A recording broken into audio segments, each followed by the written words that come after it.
Hello বন্ধুরা, আশা করি তোমরা ভালোই আছো। পিছনের জায়গাটা দেখে অনেকে বুঝতে পেরেছো, বা এটা কোন জায়গায় সেটা সবাই দেখো।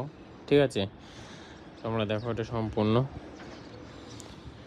ঠিক।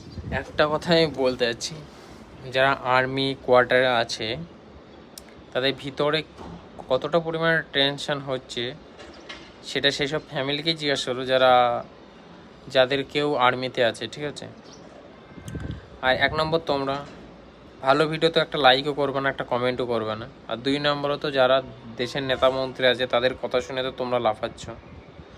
বলছি, যেসব নেতা মন্ত্রীদের কথা শুনে লাফাচ্ছ তোমরা, তাদের একটা ছেলেও কি অন্তত দেশে পড়াশোনা করে বা দেশে থাকে?